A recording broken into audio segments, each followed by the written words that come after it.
Assalamualaikum warahmatullahi wabarakatuh. Selamat pagi anak-anak. Bagaimana kabarnya hari ini? Semoga selalu semangat dan jangan lupa jaga kesehatan ya. Sebelum memulai pelajaran pada hari ini, sebaiknya kita berdoa terlebih dahulu kepada ketua kelas. Tolong pimpin doanya. Berdoa selesai, semoga doa yang kita panjatkan diterima oleh Allah dan membuat pelajaran kita hari ini semakin berkah. Sebelum Ibu memulai pelajaran, Ibu akan mengabsensi kalian terlebih dahulu. Siapa hari ini tidak hadir? Alhamdulillah hadir semua ya. Nah, Ibu akan bertanya, apa saja aktivitas kalian di pagi hari sebelum pergi ke sekolah? Ada yang bisa menjawab? Ya, silakan santri. Ya, benar sekali jawaban teman kalian santri. Aktivitasnya di pagi hari sebelum pergi ke sekolah, mandi menggunakan sabun, meminum susu, makan roti menggunakan selai. Di antara itu semua adalah contoh koloid yang akan kita pelajari pada hari ini. Nah, dari penjelasan temannya yang tadi, banyak sekali kan contoh koloid dalam kehidupan kita sehari-hari. Maka, koloid ini cukup menarik untuk dipelajari karena berkaitan langsung dengan kehidupan kita. Adapun kegiatan yang harus dicapai, yang pertama yaitu tujuan pembelajaran. Tujuan pembelajaran kita yaitu yang pertama, peserta didik mampu menjelaskan pengertian koloid. Yang kedua, peserta didik bisa membedakan larutan, suspensi, dan koloid. Yang ketiga, peserta didik bisa menjelaskan jenis-jenis koloid dan contohnya. Yang keempat, peserta didik bisa menjelaskan kegunaan koloid dalam kehidupan sehari-hari. Dan yang terakhir, peserta didik bisa menjelaskan cara pembuatan koloid. Adapun aktivitas yaitu mencatat materi pembelajaran, melakukan tanya jawab, diskusi, presentasi, dan yang terakhir praktikum atau percobaan. Adapun penilaian ibu nilai yaitu yang pertama kehadiran kalian, yang kedua keaktifan kalian di kelas, yang ketiga sikap kalian selama proses belajar, yang keempat melakukan percobaan atau praktikum, yang kelima itu kuis. Baiklah, selanjutnya silakan kalian bagi beberapa kelompok untuk melakukan diskusi. Sudah? Sebelum Ibu menjelaskan materi mengenai sistem koloid, silakan kalian baca terlebih dahulu materinya, sehingga apa yang dijelaskan Ibu nanti kalian lebih memahaminya. Sudah? Selanjutnya Ibu akan menjelaskan mengenai sistem koloid. Perhatikan papan tulis PPT Ibu tampilkan ini. Yang pertama, pengertian koloid. Koloid adalah suatu bentuk campuran yang keadaannya terletak antara larutan dan suspensi atau campuran kasar. Ukuran partikelnya antara 1 nanometer sampai 100 nanometer. Oke, kita lanjut dulu ya. Selanjutnya yaitu ada 3 jenis campuran. Yang pertama larutan, yang kedua suspensi, yang ketiga koloid. Nah, sebelum masuk ke 3 jenis campuran ini, Ibu mau bertanya, ada yang masih ingat mengenai larutan? Ya, silakan santri.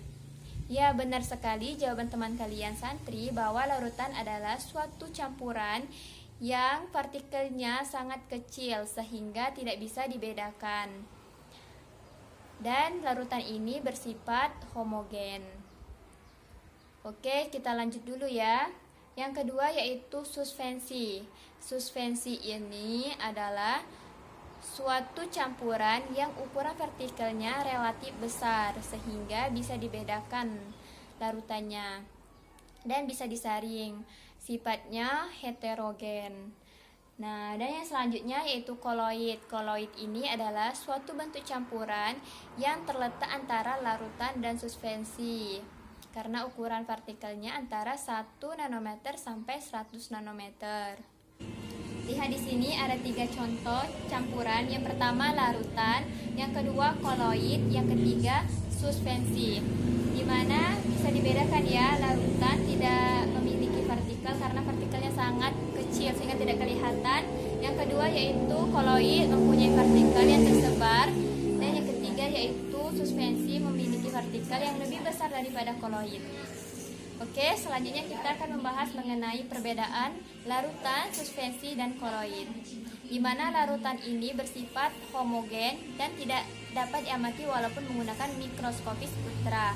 Sedangkan suspensi ini bersifat heterogen dan koloid bersifat homogen jika diamati dengan makroskopis, tetapi jika diamati dengan mikroskopis ultra bersifat heterogen.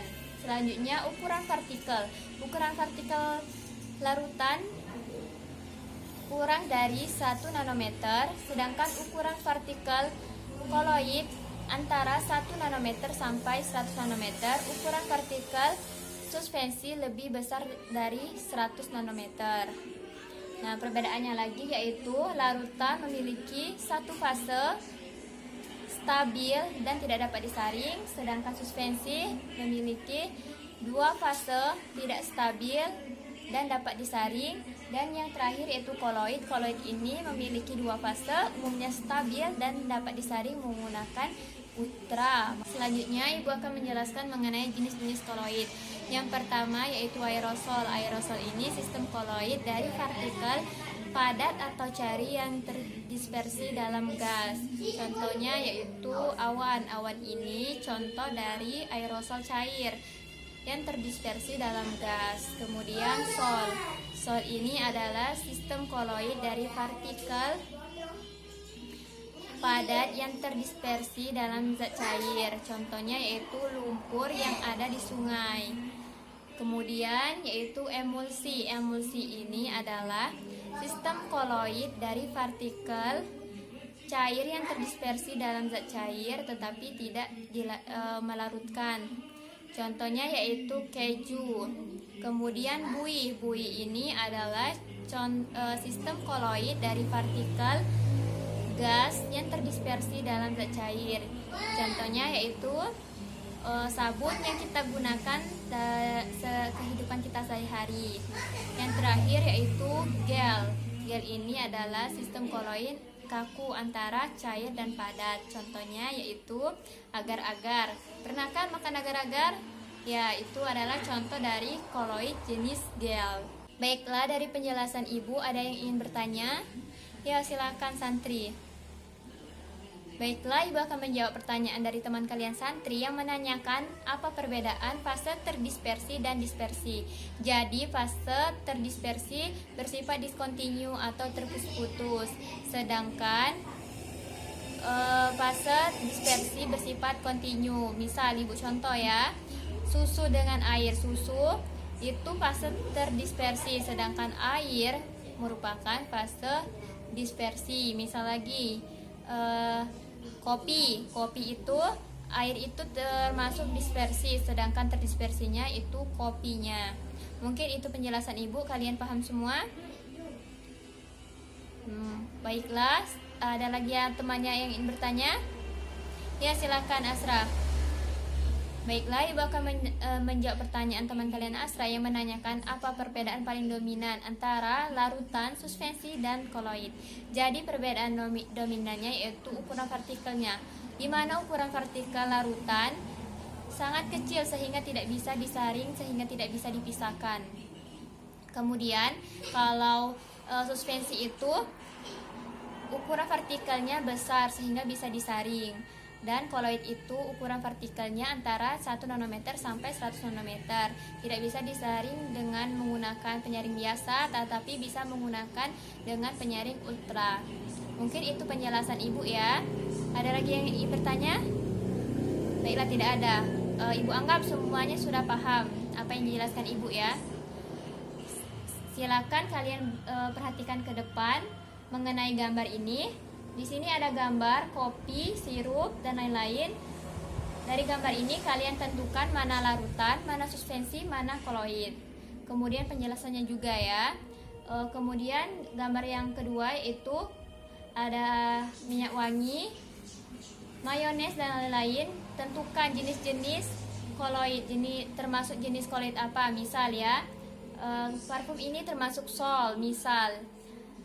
Silakan kalian berdiskusi dengan temannya sesuai dengan literatur yang ada dari internet dan buku dan lain-lain. Silakan berdiskusi. Sudah selesai diskusinya? Kelompok siapa yang ingin mempresentasikan mengenai larutan, suspensi, dan koloid? Ya, silakan kelompok 1. Bagus ya penjelasan dari kelompok 1. Kemudian Ada yang berpendapat beda? Tidak ada. Baik, benar semua ya berarti. Selanjutnya, siapa yang ingin mempresentasikan mengenai jenis-jenis koloid? Ya, silakan kelompok 2. Ada yang berpendapat beda? Oke, kelompok 3 pendapatnya bagaimana? Ya, benar sekali. Dari kelompok 3 pendapatnya bahwa parfum merupakan contoh aerosol. Karena apa? Karena sistem koloid dari zat cair ke zat gas. Benar sekali ya penjelasan dari kelompok 3. Ada yang bisa menyimpulkan hasil diskusi kita hari ini? Ya, silakan Ulan. Ya, benar sekali penjelasan teman kalian Ulan. Contoh dari larutan yaitu sirup, di mana sirup ini ukuran partikelnya sangat kecil dan tidak bisa dipisahkan antara fase dispersi dan pedispersinya. Kemudian contoh dari koloid yaitu susu dan santan, di mana susu dan santan ini ukuran partikelnya antara 1 nanometer sampai 100 nanometer. Tidak bisa dipisahkan menggunakan penyaring biasa, tetapi bisa dipisahkan menggunakan penyaring ultra. Kemudian contoh dari suspensi yaitu kopi, karena ukuran partikelnya relatif besar sehingga bisa dipisahkan antara fase dispersi dan pedispersinya. Ya, benar juga penjelasan teman kalian Ulan mengenai jenis-jenis koloid. Yang pertama contoh aerosol yaitu parfum dan kabut. Karena sistem koloid dari partikel padan atau cair yang terdispersi dalam keadaan gas. Kemudian contoh sol yaitu cat, karena sistem koloid dari partikel padat yang terdispersi dalam keadaan cair. Kemudian contoh dari emulsi yaitu mayones, karena sistem koloid dari partikel cair yang terdispersi dalam keadaan cair tetapi tidak saling melarutkan. Contoh dari buih yaitu sabun dan stromoform, karena sistem koloid dari partikel gas yang terdispersi dalam keadaan cair. Kemudian yang terakhir contoh dari gel yaitu slime. Slime ini adalah antara padat dan cair. Mungkin itulah hasil diskusi kalian hari ini. Beri apresiasi kepada teman kalian Ulan. Ini adalah bentuk hadiah sebagai penyemangat untuk belajar ke depannya. Yang lain bisa juga mendapat hadiah dari ibu jika bisa menjawab pertanyaan dari ibu. Terimalah. Presentasi kalian bagus semua. Selanjutnya, untuk melihat kemampuan pengetahuan kalian, silakan kalian jawab kuis di LKPD jika sudah selesai kumpul ke depan. Baiklah, Ibu akan menyimpulkan hasil pembelajaran kita hari ini. Yang pertama, pengertian koloid yaitu suatu campuran yang keadaannya antara larutan dan suspensi. Ada 3 jenis campuran. Yang pertama, larutan. Larutan adalah campuran dengan ukuran partikel sangat kecil, contohnya yaitu sirup. Yang kedua, koloid. Koloid adalah campuran yang keadaannya antara larutan dan suspensi, contohnya susu. Yang ketiga, suspensi adalah campuran yang ukuran partikelnya relatif besar, contohnya kopi. Ada 5 jenis koloid. Yang pertama, aerosol, contohnya awan. Sol, contohnya cat. Emulsi, contohnya keju. Buih, contohnya sabun. Dan gel, contohnya agar-agar. Mungkin itulah hasil pembelajaran kita hari ini. Semoga apa yang kita pelajari bermanfaat dan selalu diingat ya. Untuk minggu depan silakan kalian pelajari mengenai materi sifat-sifat koloid, contoh koloid dalam kehidupan sehari-hari, dan cara pembuatan koloid. Dan jangan lupa juga kalian persiapkan praktikumnya. Kita akhiri pembelajaran hari ini melafazkan hamdalah. Alhamdulillahirabbil alamin. Ibu mohon maaf apabila ada kekurangan atau kesalahan. Kepada Allah Ibu mohon ampun. Wassalamualaikum warahmatullahi wabarakatuh.